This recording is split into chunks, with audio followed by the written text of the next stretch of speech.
An unfortunate side effect of Doctor Who's age and premise is that a staggering number of characters and storylines have been dropped throughout its run. The show has been on the air for well over 50 years and has played host to dozens and dozens of writers and directors in that time, with each of these creative minds bringing some fresh ideas and concepts to the table. Unfortunately, not everything is solid gold, and the majority of these don't become mainstays. While some of these plot points may have been revisited in comics, novels, and audio dramas, the fact that Doctor Who doesn't have a clearly defined canon means that only the core show can be considered the true, actual version of events. Bearing that in mind then, my name is Rich, welcome to WhoCulture, and these are 10 Doctor Who storylines that will never be revisited.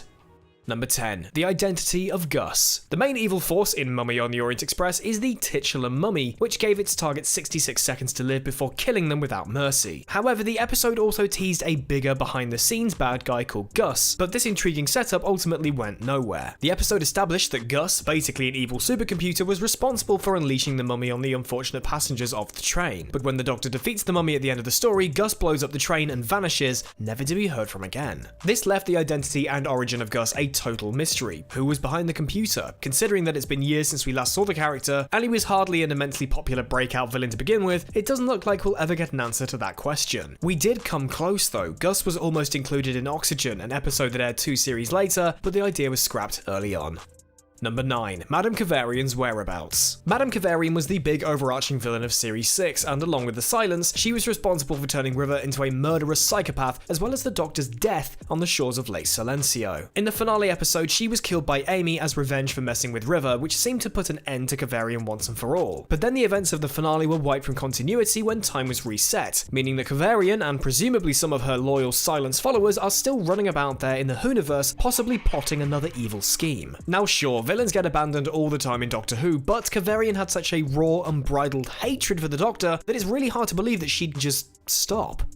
Number 8. Adam and his alien forehead. Adam was a short-lived companion of the 9th Doctor, first appearing in the Brilliant Dalek episode as a computer whiz, and ended up battling the titular villain with the Doctor and Rose. He then joined them for just one more trip before vanishing from the show entirely. However, he wasn't killed or erased from time or anything of the sort, he was just left behind by the Doctor. After Adam installed some alien tech inside his own forehead, he almost gave the sinister Jagrafess control of the TARDIS, which naturally didn't sit well with the Doctor, who angrily left Adam at home. Under ordinary circumstances, his lack of additional appearances wouldn't be really noteworthy, but the end of his last episode, Adam's forehead hole is accidentally discovered by his mother, since it's revealed with a simple click of the fingers. The point is, there is no way that Adam could live a normal life with this alien tech inside him, and the fact the Doctor just left this potential danger on Earth is actually quite weird. Adam might want revenge against the Doctor for leaving him behind, and this tech might give him the means to do it, but strangely, we never hear a peep from him again.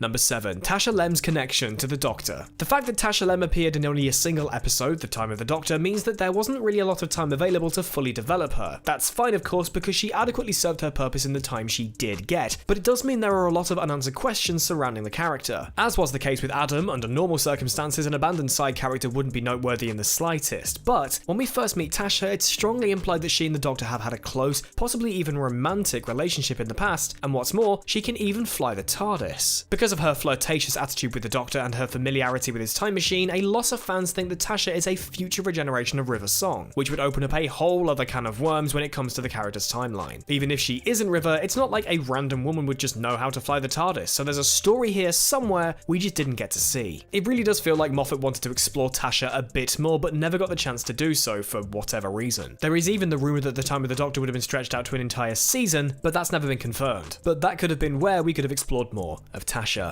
Number 6. The Fate of the Great Intelligence. The Great Intelligence first appeared in a second Doctor story in 1967, but the villain was most recently seen during the 11th Doctor's era, where it was voiced by Sir Ian McKellen and then played physically by Richard E. Grant. The entity's ultimate goal was to hijack the Doctor's timeline so it could erase all his past victories, essentially dooming the universe to a dark fate. Surprisingly for a Doctor Who villain, this plan actually succeeded when the Great Intelligence stepped into the Doctor's time stream on Trenzalore, allowing it to explore the Doctor's history and cherry-pick the moments of glory to turn into moments of failure. However, Clara then jumped into the time stream too, rectifying all the mayhem the Great Intelligence caused, but the villain was never actually killed. What actually happened is it was torn into a million different versions of itself and scattered throughout the Doctor's timeline. Even though Clara was then able to save the Doctor, there are still technically an untold amount of Great Intelligences lurking in the Doctor's past, present, and future. So what is the Great Intelligence up to right now? Like with KOVARIAN, there's no way that a villain who hates the Doctor so much would just lay dormant, but at the same time, it feels like the Great Intelligence simply ran its course in terms of being an interesting adversary for the Doctor to face. Number 5. The Paternoster Gang's Adventures. Consisting of Strax, Jenny, and Madame Vastra, the Paternoster Gang played a big role in many of the 11th Doctor's adventures and even helped out the 12th Doctor adjust to his new, radically different post-regeneration look. The three characters first appeared together in A Good Man Goes to War, where they aided the Doctor in his mission to rescue Amy Pond and her baby daughter. Based in Victorian London, the trio were a delight to watch on screen, particularly the goofy antics of Strax, who always, somehow, managed to make things worse. The last time we saw them was in Deep Breath, which aired all the way back in 2014. It's odd they haven't popped up again since, because not only were they extremely close and reliable friends of the Doctor's, but they were also more than capable of dealing with any alien threats posed against the city. This means that the gang is probably still out there battling extraterrestrial beasts in the streets of London, a fact that has somehow never crossed the Doctor's radar over the last handful of seasons. Maybe if the show does another story set in Victorian London, we'll see them once more, but then again, Series 10's Thin Ice was actually set in the 19th century and could have been engineered to include a role for the gang, but the opportunity just wasn't taken. If that doesn't scream they're not coming back, we don't know what would. Number 4. The Doctor's Daughter. The Doctor's Daughter introduced audiences to Jenny, an ass-kicking soldier who was created using the Doctor's DNA. The title of the episode was a little clickbaity since she wasn't the Doctor's offspring in the traditional sense, she was created in a machine using just a few of his cells. Origin aside, the character was a really neat addition to the Whoniverse, a direct relation of the Doctor's, who actually didn't mind using a gun. Not that she was a cold-blooded murderer or anything, but she had a much more combative spirit than the Time Lord, and her fiery personality made for some interesting confrontations between the two characters. But as the episode progressed, they slowly came to understand each other, so much so that Jenny ended up taking a bullet for her old man, dying in his arms. The Doctor then left, but surprise, Jenny wasn't actually dead. She sprung back to life on her deathbed, vowed to explore the universe, and jetted off in a spaceship, and the episode ended. But then we never saw her again. She did appear in a handful of comics and audio dramas, but as far as proper episodic material goes, she's been absent for over a decade. For such a sequel bait ending, that's just bizarre. Stephen Moffat and Russell T Davies have joked that she flew into a moon and died off screen, which tells you exactly how much the two writers cared about bringing Jenny back for another adventure. Number 3. Clara and me exploring the universe. Oh goody, it's time to talk about this one. In Peter Capaldi's second series, we were introduced to Game of Thrones' Maisie Williams as a character called Ashilda. The fact that she was joining the show obviously got a lot of people hyped, so it was hugely surprising when she was killed off at the end of her first episode. But this being Doctor Who, some convenient magical device was used to bring her back to life, and when she returned, she was immortal, and had adopted the name Me. In the finale, the Doctor and Clara journeyed to the end of the universe, where Me remained as the last being left alive due to her inability to die. After the Doctor loses his memories, Clara and Me jet off in a TARDIS of their own, ready to explore all the universe has to offer. And that's the last we saw of Williams' character and the real Clara. All we can do is assume they're out there doing their thing, and I just hope to God we don't see a random American diner parked somewhere because, I can't be doing with them coming back.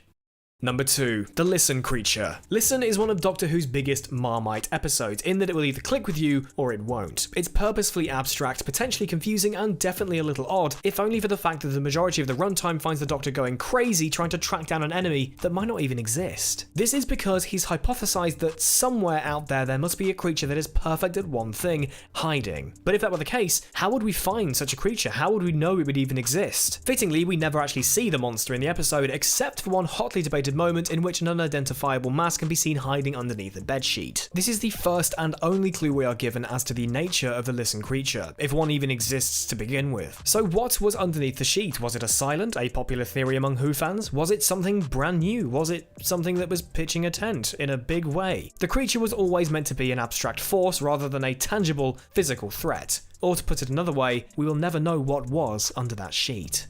Number 1. Queen Victoria's werewolf illness. This is definitely one of the weirdest threads that Doctor Who has left dangling, which is saying a lot considering how bizarre this show can get. In one of David Tennant's first adventures as the 10th Doctor, he and Rose travelled to the year 1879 where they met Queen Victoria and faced off against a hungry werewolf. You know, standard stuff. Inevitably, the Doctor managed to save the day and scare the beastie off, but not before it had a nibble on the Queenie's wrist, resulting in a cut she tried to brush off as a splinter. At the very end of the episode, the Doctor muses that Victoria would actually become a werewolf because of this, speculating that she also passed the disease on to her children, who then passed it on to theirs, and so on. He concludes that saying that, in the early 21st century, the entire royal family might actually be werewolves. Unfortunately, this intriguing idea was never explored any further and was left as a cute little gag on the tail end of the episode, pun intended. Needless to say, the royal family turning into hairy doggies every full moon could have some pretty huge ramifications for the entire country, but the show, sadly, has yet to revisit this thread in the modern day.